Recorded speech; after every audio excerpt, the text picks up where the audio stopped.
competition of the betrayal of the clerks, the betrayal of intellectuals. But it is not just the role of journalists to bring about.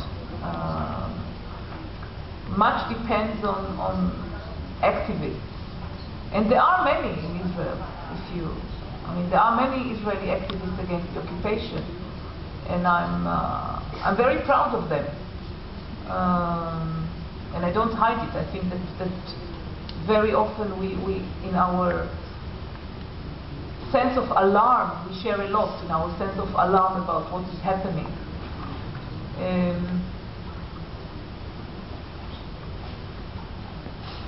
The reason I think that it's not enough that when you give the information, it does not being automatically transformed to knowledge and then to awareness and then to action, is because so far occupation has proven to be very profitable to the great majority of Israelis, and certainly for those that I say are the visible classes, those who are important in society, military, economy,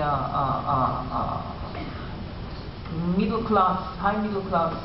They profit from the occupation. And this has been my analysis of the last 10 years when I try to understand how come, what we publish, not only myself, but other Israeli journalists, what we publish tells every day about how volatile everything is, how explosive everything is, that it cannot last forever. Just 3 weeks before the second Intifada broke out, I published something which was actually kind of a prophecy about the imminent explosion. I didn't know the details, but I didn't know when. Nobody knew. But I lived among the people. I knew it would happen. There are Palestinian intellectuals who warned, and I interviewed them, who warned Israeli public of such an explosion before. Why? What makes the Israeli public understand it or grasp it? It's only when they start to pay a price, and they haven't. We are not paying the price. In Lebanon, it was quick because the price was paid quickly in the second war against Lebanon. The Israelis were used to a luxurious war against the Palestinians. It was called war. It was called. The Palestinians were seen. It's of course a lie. It was seen as a war between two equal parties, the Palestinians and the Israelis. And the way it was portrayed in Israel, it was as if the Palestinians attacked poor Israel, small Israel, the second Intifada.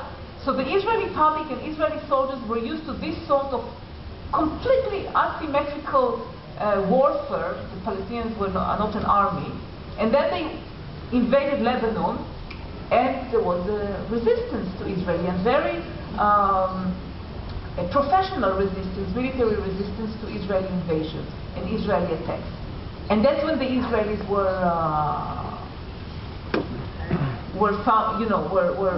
dumbfounded.